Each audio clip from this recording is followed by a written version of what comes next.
We are basically living in a world that's been built for the 8-second brain. And today, we're going to dive deep into the phenomenon that proves it, our complete and total fascination with short-form video. We're going to break down the psychology behind why these tiny little videos have such a massive hold on us. Yeah, this probably feels a little too familiar, right? You open up an app for, just a minute, and then boom, suddenly an hour has completely vanished into this endless stream of content. You are definitely not alone in this, and believe it or not, there's a powerful scientific reason it keeps on happening. And this number right here, it's a huge piece of the puzzle. There's a widely cited study that claimed the average human attention span has dropped to just about 8 seconds. Now, whether that's scientifically exact down to the millisecond, it doesn't really matter. It points to a very real trend. We are now perfectly wired for content that's quick, punchy, and grabs us immediately, which is the exact formula for short-form video. So what is actually happening inside our brains when we're scrolling? Well, it all starts with this really powerful chemical reaction called the dopamine feedback loop. Think of this as the engine that makes the swipe just so irresistible. Okay, so here's how it works. You watch a video you like, maybe it's funny or interesting or just plain weird, your brain gets a tiny little hit of dopamine. Then, when the video ends, that good feeling starts to fade, so you instinctively swipe, looking for another reward. But here's the real hook. It isn't just the reward itself, it's the anticipation. That craving for the next, totally unpredictable hit is what locks the whole cycle in place. This cycle actually has a formal name in psychology. It's called variable ratio reinforcement. This principle was famously demonstrated by B.F. Skinner with pigeons of all things. He found that if a pigeon gets a food pellet after a random, unpredictable number of pecks, it will just start pecking compulsively.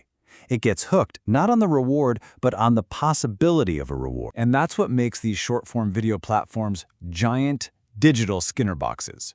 You're the pigeon, and the swipe is the peck. You just keep swiping and swiping because the next video could be a life-changing hack, a hilarious meme, or a total dud. That complete unpredictability is the secret sauce. And the data, well, the data proves just how effective this is. I mean, look at this retention rate. Videos under 90 seconds hold on to half of their viewers. That is significantly higher than longer content. Our brains are basically voting with their attention, and they are choosing short and sweet every single time. And on top of that, short-form videos get 2.5 times more engagement than their long-form cousins. So it's not just that we watch them. We interact with them, we share them, and we become part of their story. But it's not all about dopamine. Nope. There's a second, equally important driver at play here: cognitive ease. You see, our brains are fundamentally lazy, and honestly, that's a good thing. They're designed to conserve energy, so they will always prefer information that's super easy to process. Just think about it for a second. Reading a dense academic paper requires a lot of mental heavy lifting. That's a high cognitive load. But watching a 60-second video with fun music, cool visuals, and simple text, that's easy. That's low cognitive load.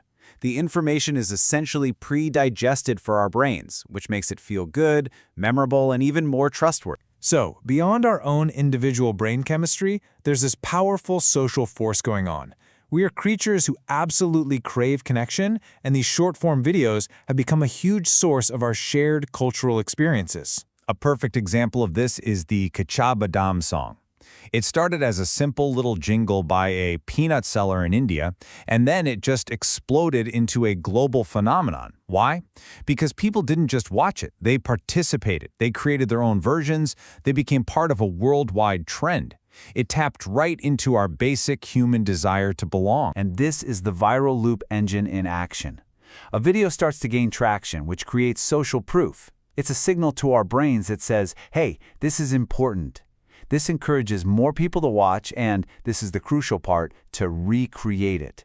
Every single new version just adds more fuel to the fire, turning a simple video into a cultural movement. Okay, so understanding all this psychology isn't just some academic exercise. It has profound, real-world implications for how all of us work, learn, and communicate every single day. So for anyone in marketing or leadership, the message couldn't be clearer. Your audience is here.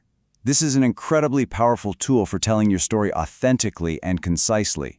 And in rapidly growing mobile-first economies, for example, where a huge majority of e-commerce happens on phones, this format isn't just optional. It's essential for reaching people where they actually are. And in education, this offers just huge opportunities for what we call microlearning, breaking down really complex subjects into digestible little clips. But there's a flip side we have to talk about. With adolescents in many parts of the world averaging over 4 hours of screen time a day, teaching awareness of how these platforms work becomes vital to help them manage their focus and, frankly, avoid procrastinating on their schoolwork.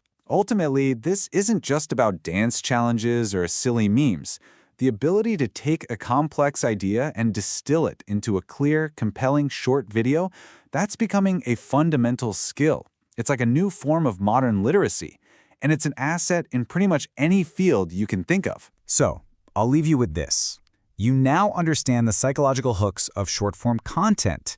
The real question is, whether you're a creator, a consumer, a teacher, or leader, how are you going to use this powerful tool to your advantage?